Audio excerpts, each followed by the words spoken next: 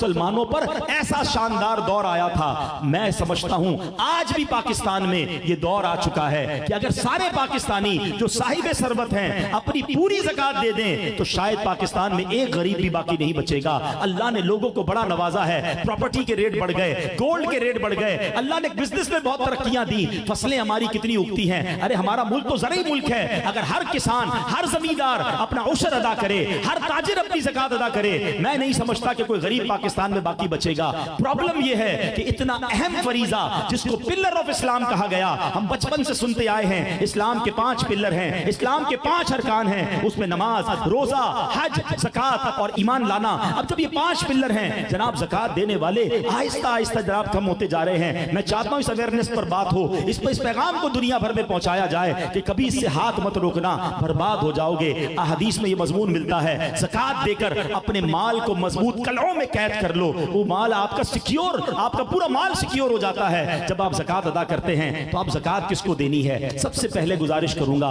اپنے غریب رشتہ داروں کو، اپنے آس پاس کے لوگوں کو دیکھیں جو آپ کے قریب ہیں، اور اگر زکوٰۃ کے مستحق ہیں تو آپ ان کو اپنی زکوٰۃ دیں۔ ہاں چیک ضرور کر لیں، کچھ لوگ قریبی رشتہ دار سمجھ کر زکوٰۃ تو دے دیتے ہیں مگر بعض اوقات وہ زکوٰۃ کے مستحق نہیں ہوتے۔ شرعی مسئلہ سمجھ لیجئے، آپ کے اوپر 2 فرض ہیں، پراپر زکوٰۃ کیلکولیٹ کر کے نکالنا، یہ بھی آپ کی ذمہ داری ہے، اور مستحق تک پہنچانا یہ بھی آپ کی ذمہ داری ہے۔ آپ نے زکوٰۃ تو کیلکولیٹ کر لی مگر اگر ڈسٹریبیوٹ ٹھیک نہیں کی تو بھی زکوٰۃ ادا نہیں ہوگی۔ تو آپ یقیناً شریعت بتاتی ہے کہ پہلے اپنے قریب کے غریب رشتہ داروں کو دیں،